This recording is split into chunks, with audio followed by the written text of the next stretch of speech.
उत्तर प्रदेश के हाथरस में घटी घटना अत्यंत निंदनीय है। ये घटना उत्तर प्रदेश के प्रशासन और लॉ एंड ऑर्डर पर एक सवालिया निशान लगाता है।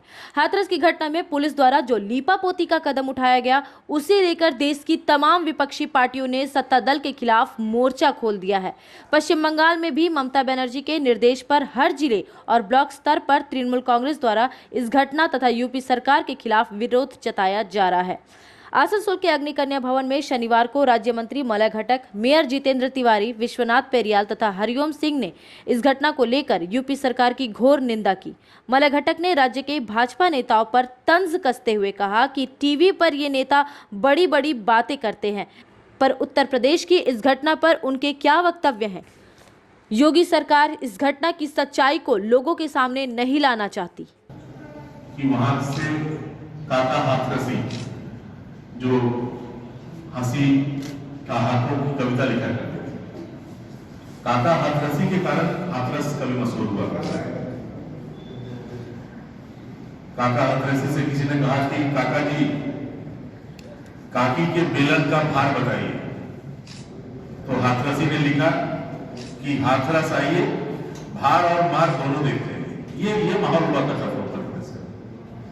लेकिन योगी जी जब से वहां के मुख्यमंत्री बने या देश में प्रधानमंत्री नरेंद्र मोदी जी बने, तब से एक के बाद एक शहर जो किसी दूसरे कानून से विख्यात था, उस पर एक के बाद एक काला धब्बा लगता जा रहा है। और हाथरस पर भी हमने देखा कि हाथरस अब काका हाथरसी के कारण मशहूर नहीं है। अब वहां पर एक दलित महिला के साथ सामूहिक बलात्कार किया गया और उसे भी छुपाने का प्रयास किया गया। बलात्कार का मामला जनता के सामने न आए, इसका प्रयास किया गया। और यह प्रयास केवल बलात्कारियों ने नहीं किया, बलात्कारियों को पकड़ने की जिम्मेदारी जिनके ऊपर थी, प्रशासन के ऊपर, वहां पे डीएम है, वहां के एसपी हैं, इन लोगों ने यह काम किया। सरकार के द्वारा स्पॉन्सर्ड एक टेररिज्म वहां पर चलाया गया। जब घटना घटती है, एफआईआर होता है, एफआईआर में केवल अटेम्प्ट टू मर्डर का केस शुरू होता है। जब प्रेस मीडिया ने इस मामले को उछाला, तो 9 दिन बाद, क्योंकि वो दलित महिला थी, 9 दिन बाद एससी एसटी का जो धाराएं होती हैं, जिन धाराओं पर केस होना चाहिए, 9 दिन बाद वो केस हुआ। बाहर के लोग जब जा रहे हैं, हमारे सांसद जा रहे हैं, तो 144 लगा दिया गया। हमारे डेरे को ब्रांड, जैसे माना जा रहा है, डेरे को ब्रांड को हमला किया गया। हमारी महिला सांसद प्रतिमा मंडल जो शेड्यूल कास्ट है, उनको धक्का मार के गिरा दिया गया। और उस शहर के बाहर, हाथरस शहर के बाहर 144 लगा हुआ है, लेकिन शहर के अंदर जहां घटना घटी है, जो गांव, वहां चले जाए, वहां 144 नहीं है। वहां जो एक्यूज हैं, जो अभियोगी हैं, जिन्होंने ये घटना घटाई है, उनके लोग, दबंग लोग उस गांव पर अभी भी अत्याचार कर रहे हैं, अभी भी उस पर परिवार पर अत्याचार कर रहे हैं। ये माहौल है। बीजेपी का जो असली चेहरा है, दलित विरोधी चेहरा एवं महिला विरोधी चेहरा जो बीजेपी का है, वो जनता के सामने आ चुका है।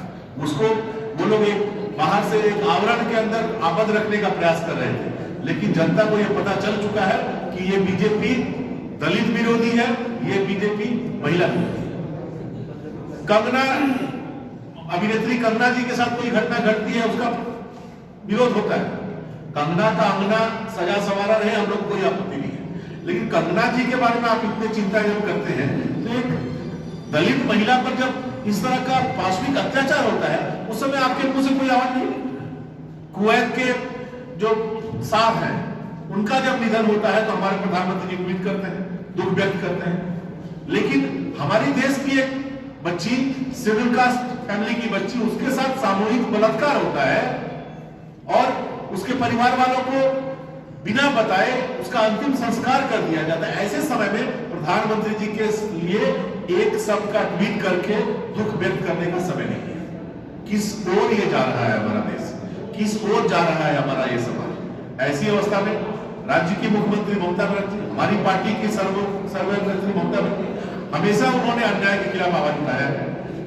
सीबीआई का डर दिखा के, ईडी का डर दिखा के बंगाल के लोगों को दबाया नहीं जा सकता।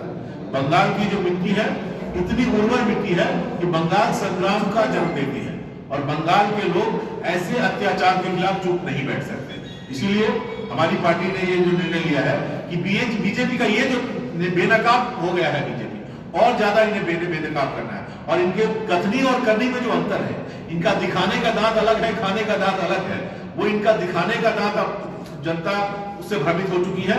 इनका जो खाने का असली दांत है, और वो दांत क्या है? दलित विरोधी इनकी सोच। वो दांत क्या है? महिला विरोधी इनकी सोच। ये मनुवादी सोच के जो बीजेपी पार्टी है, इनका असली चेहरा धीरे धीरे अब जनता के सामने आ रहा है। हमारी पार्टी ने भी यह निर्णय लिया है कि पूरे बंगाल के साथ साथ पूरे देश में जनता के सामने भारतीय जनता पार्टी का दलित विरोधी ये जो स्टैंड है, महिला विरोधी जो ये स्टैंड है, इसको जनता के सामने उजागर करना है। और जनता के सामने इनके ऊपर जो नकाब लगा रखा है, शरीफ भद्र व्यक्ति का जो नकाब इन्होंने लगा रखा है, उसे खोल देना है। और इनका असली चेहरा, जो भयानक चेहरा है, जिस चेहरे पर केवल महिलाओं का, दलितों का खून का धब्बा है, उस चेहरे को जनता के सामने लाना है, जिससे जनता सही समय पर सही निर्णय कर पाए। और ऐसे खूनी लोगों का, ऐसे लोग जो महिलाओं पर अत्याचार पसंद करते हैं, ऐसे लोग जो दलितों पर अत्याचार पसंद करते हैं, या महिलाओं और दलितों पर अत्याचार करने वालों को उत्साह देते हैं, उन्हें सपोर्ट करते हैं, ऐसे लोगों को जनता ठीक पहचाने और सही समय पर सही निर्णय ले। इसके लिए हमारी पार्टी के द्वारा ये प्रेस मीट किया गया। और इसको लेकर आज पूरे राज्य में কিন্তু হাতরাসে যে ঘটনা ঘটেছে বিজেপি শাসিত রাজ্যে, কিন্তু এই ধরনের ঘটনা এটা প্রথম নয়।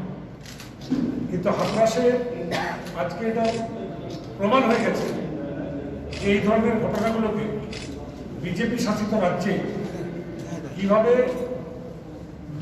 সমক্ষে না আসে, মানুষের কাছে না আসে, কি ধরনের সেখানে করা হয়।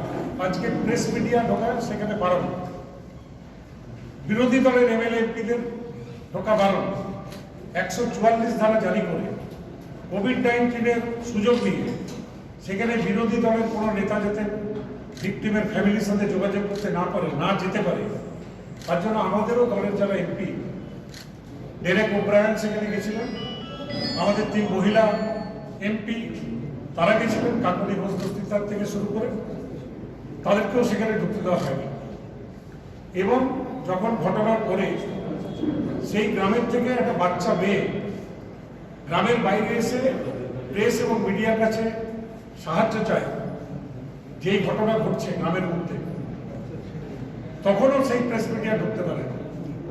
এবং যিনি ডিএম প্রেসারাইজ করে সেই ফ্যামিলিকে বলা হয়েছিল যে আপনাদের যে অভিযোগ, সেই অভিযোগটাকে বদলে দেওয়া, তুলে নেওয়া হবে। আজকে যে বড় বড় কথা বিজেপি নেতারা পশ্চিমবঙ্গের বিভিন্ন টিভি চ্যানেলে বসে বলেন, আজকে তাদের জিজ্ঞেস করতে চাই যে উত্তরপ্রদেশে যে ঘটনা ঘটছে সেই সম্বন্ধে তাদের বক্তব্য কি। আজকে যোগী রাজ্য ভারতবর্ষের নরক রাজ্যে পরিণত হয়েছে, সেখানে রোজ এই ধরনের ঘটনা ঘটছে। তার পরের দিনেও আমার একটা ঘটনা ঘটছে, এবং সেখানে আমাদের বার কাউন্সিলের চেয়ারম্যান উত্তরপ্রদেশে, তাকেও খুন করে দেওয়া হয়েছে। কিন্তু কোনো প্রচার সেখানে করতে দেওয়া হয় না, প্রেস মিডিয়ার মুখ বন্ধ করে দেওয়া হয়েছে, এবং প্রশাসনকে পুরোপুরি কুক্ষিগত করে যাতে কোনো মতে সেখানে মানুষ জানতে না পারে সেই ব্যবস্থা সেখানে করা হয়েছে।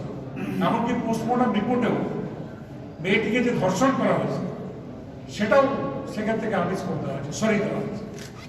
তো এই ধরনের যে প্রচেষ্টা, তাকে ধিক্কার জানাই। মোদী সরকার বা যোগী সরকার যে ধরনের ঘটনা ভারতবর্ষে ঘটিয়ে চলেছে, আমরা তাকে ধিক্কার জানাই। আমরা পশ্চিমবঙ্গে যে শান্তি বিরাজ করছে মাননীয় মুখ্যমন্ত্রীর নেতৃত্বে, সেই মুখ্যমন্ত্রীর নেতৃত্বে যাতে আমরা পশ্চিমবঙ্গে সুশাসন যে আছে সেই সুশাসন যাতে বজায় থাকে, তার জন্য আমরা কাজ করে যাচ্ছি। এইটুকুই আমাদের বক্তব্য।